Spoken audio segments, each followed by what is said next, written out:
Hello everyone, आपका एक बार फिर से वेलकम करते हैं आज के हमारे इस प्रेस वीडियो पे।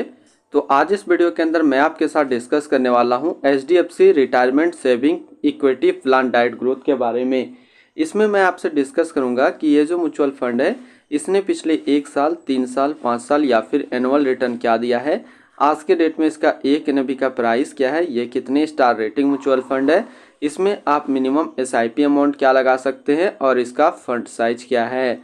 साथ ही साथ मैं आपसे डिस्कस करूंगा इसके अंदर कौन कौन सा स्टॉक लिस्टेड है और अगर आप इस म्यूचुअल फंड में कुछ पैसा जमा किए होते तो पिछले 1 साल, 3 साल, 5 साल के अंदर आपको क्या रिटर्न देखने को मिलता। और लास्ट में मैं आपसे डिस्कस करूंगा कि क्या हमें HDFC retirement saving fund equity plan diet growth के अंदर इन्वेस्ट करना चाहिए या फिर नहीं करना चाहिए। अगर आपने ऑलरेडी इन्वेस्ट किया है तो आगे आप अपना एसआईपी या फिर लमसम के साथ क्या करेंगे। बात करते हैं HDFC retirement saving fund equity plan growth. ये एक सॉल्यूशन ओरिएंटेड रिटायरमेंट कैटेगरी के अंदर आता है और ये काफ़ी हाई रिस्क म्यूचुअल फंड है। इसमें जो लॉक इन पीरियड है वो 5 साल का लॉक इन पीरियड है। इसने जो पिछले 1 साल में रिटर्न दिया है वो 35.84% का रिटर्न दिया है। 3 साल के रिटर्न की ओर बात करते हैं तो 3 साल में 23.43% का रिटर्न है। 5 साल के रिटर्न की ओर बात करते हैं तो 5 साल में 25.77% का रिटर्न दिया है। और अगर एनुअल रिटर्न की इनकी बात करें तो एनुअल रिटर्न है 22.59% का। अब हम लोग एनएबी के ऊपर बात करते हैं तो आज के डेट में इसका एक एनएबी का प्राइस है 55.36 रुपये। रेटिंग की बात करें तो ये 5 स्टार रेटिंग म्यूचुअल फंड है। इसमें आप मिनिमम एसआईपी अमाउंट 100 रुपया लगा सकते हैं और इसका फंड साइज है 5556 करोड़ का। अब हम लोग बात करते हैं कि अगर आप इस म्यूचुअल फंड के अंदर कुछ पैसा जमा किए होते तो फिर आपको क्या रिटर्न देखने को मिलता। इससे पहले अगर आपने अभी तक अपना इन्वेस्टमेंट स्टार्ट नहीं किया है और स्टार्ट करना चाहते हैं तो इस वीडियो के डिस्क्रिप्शन में मैंने अपना डीमेट अकाउंट का रेफरल लिंक दिया है। अगर आप मेरे रेफरल लिंक से ज्वाइन करेंगे तो आपको कुछ कैश रिवार्ड्स मिलेगा और आपको अकाउंट ओपनिंग या फिर अकाउंट मेंटेनेंस का कोई भी चार्ज नहीं देना होगा।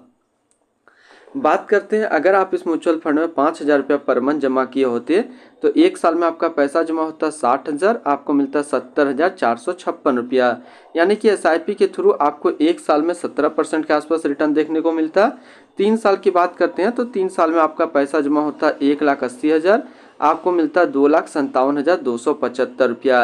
यानी कि एसआईपी के थ्रू आपको 3 साल में करीब 42% के आसपास रिटर्न देखने को मिलता।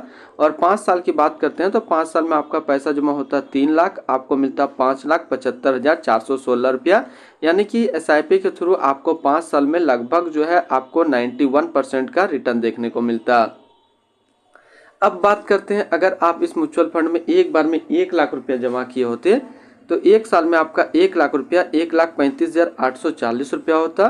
3 साल में आपका 1 लाख रुपया 1,88,045 रुपया होता और 5 साल में आपका 1 लाख रुपया 3,14,692 रुपया होता। होल्डिंग की अगर बात करते हैं तो इसके अंदर जो टोटल स्टॉक लिस्टेड है वो टोटल 71 स्टॉक लिस्टेड है।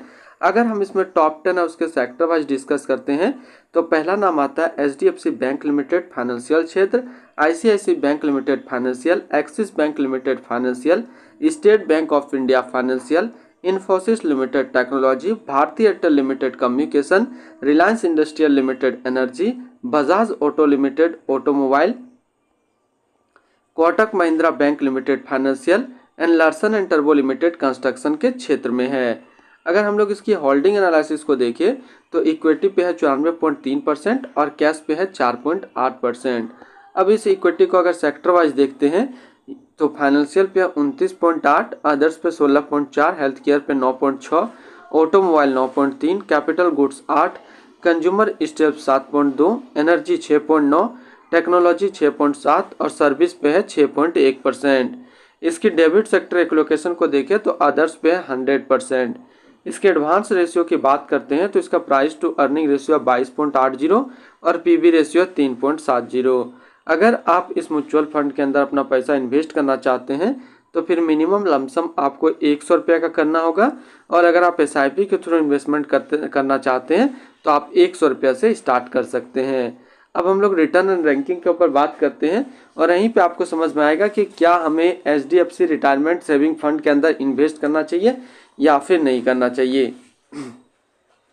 तो सबसे पहले हम लोग एचडीएफसी रिटायरमेंट सेविंग फंड का फंड रिटर्न देखते हैं जो कि 1 साल में है 35.8, 3 साल में 23.4 5 साल में 25.8 और एनुअल है 22.6 का।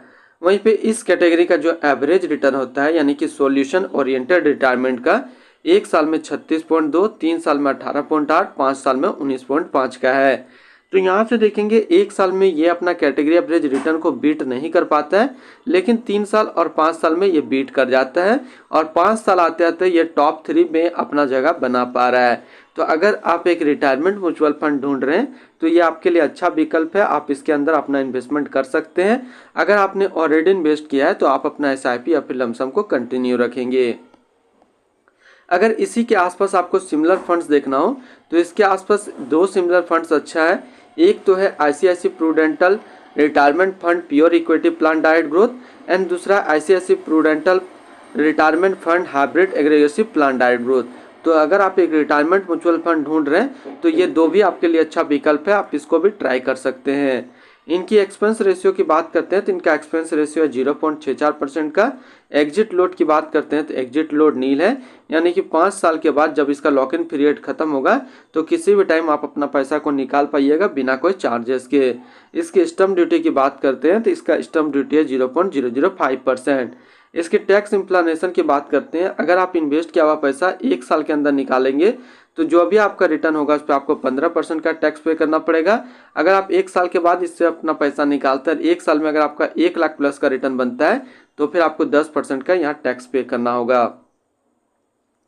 इसकी fund house and investment objects की बात करते हैं तो HDFC mutual fund total assist में इंडिया पे नंबर 2 पे रैंक करता है। इसका टोटल असिस्ट अंडर मैनेजमेंट है 7,13,538 करोड़ का। बात करते हैं HDFC retirement saving fund equity plan direct growth. ये एक सॉल्यूशन ओरिएंटेड म्यूचुअल फंड है जो कि लॉन्च किया गया है HDFC म्यूचुअल फंड की तरफ से। शोभित मल्होत्रा, चिराग सेटलवेड, राकेश व्यास अभी इस फंड का करंट फंड मैनेजर है। इस फंड का करंटली असिस्ट अंडर मैनेजमेंट है 7,13,538 करोड़ का और लेटेस्ट में भी है 55 रुपया 36 पैसा। बात करते हैं HDFC retirement saving fund equity plan direct growth. ये एक काफ़ी हाई रिस्क म्यूचुअल फंड है और इसमें मिनिमम SIP अमाउंट 100 रुपये का सेट किया गया है और मिनिमम लमसम भी 100 रुपये का सेट किया गया है। इसके फंड बेंचमार्क की अगर बात करते हैं तो इसका फंड बेंचमार्क है निफ्टी 500 टोटल रिटर्न इंडेक्स। तो आज इस वीडियो के अंदर मैंने आपके साथ डिस्कस किया HDFC रिटायरमेंट सेविंग फंड। अगर आप एक रिटायरमेंट सेविंग फंड को ढूंढ रहे हैं तो ये आपके लिए अच्छा विकल्प है, आप इसके अंदर अपना इन्वेस्टमेंट कर सकते हैं। अगर आपने ऑलरेडी इन्वेस्ट किया है तो आप अपना SIP या फिर लमसम को कंटिन्यू रखेंगे।